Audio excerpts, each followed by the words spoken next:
This is to explain why I prefer mediocre but frequent trades over optimal but by definition infrequent trades. So that's the different trading styles I'm talking about here.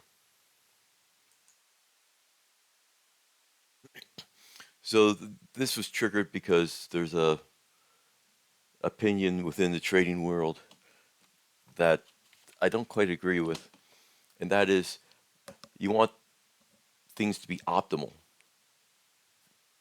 This quote was optimal bullish direction in a bullish AOI and everything else. Everything has to line up to be your pitch. There's a little bit of a trade off between how optimal to be because as you become more optimal, the trade frequency drops a whole bunch. And as you do that, you get fewer and fewer trades. And yes, there's a higher percentage of those trades, but the annual return tends to be hurt, and the shape of the curve tends to be worse, in my opinion, as you decrease the frequency of trades.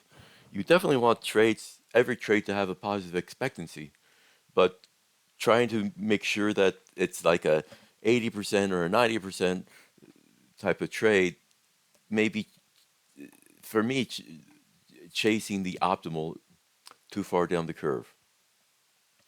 So just want to show that the best performance is somewhere that's not quite so optimal where you get more trades.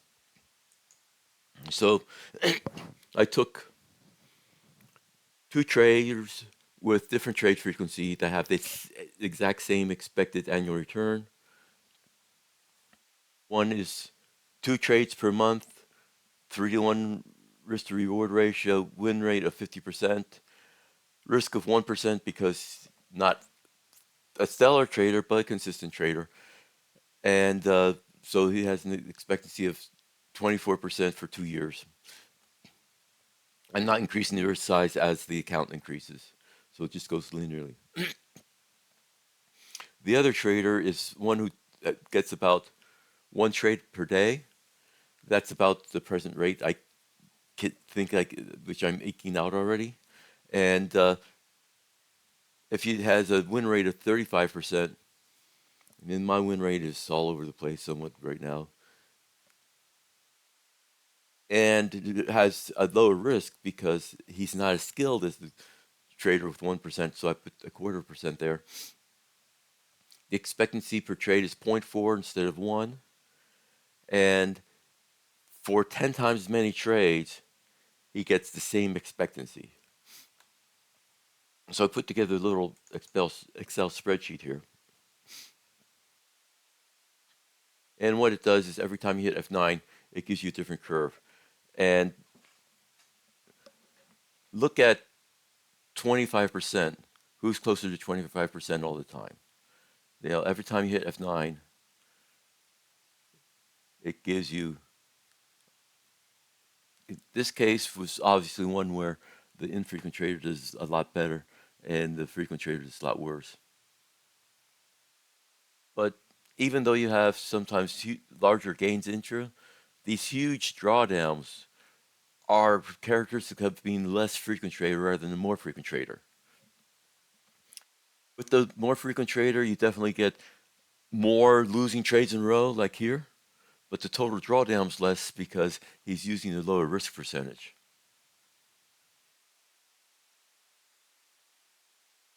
So generally, I prefer the shape of the gray curve over the orange curve. It has a lot less perturbations.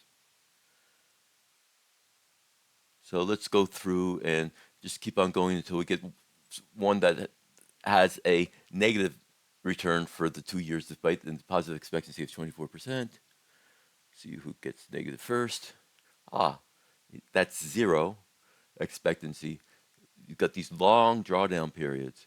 Even though it's a 50-50 chance of winning rate, because it's so infrequent, it results in a long drawdown period. If you look at this, the number of losing trades here is as much or bigger than here. but the drawdown's a lot less, and it's only a blip in the overall curve. So let's wait until there's another negative one. It, so here, obviously, it's really poor.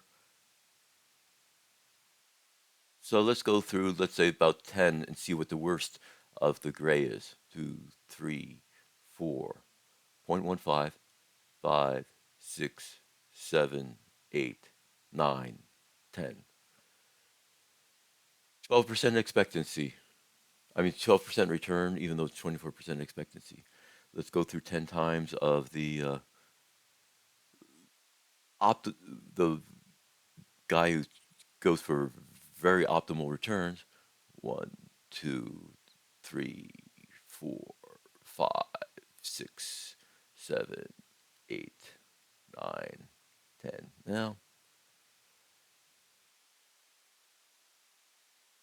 in a set of 10, worst was on the order of 20%, but you can see that if compared to the 25% return, there's a lot more bouncing around for the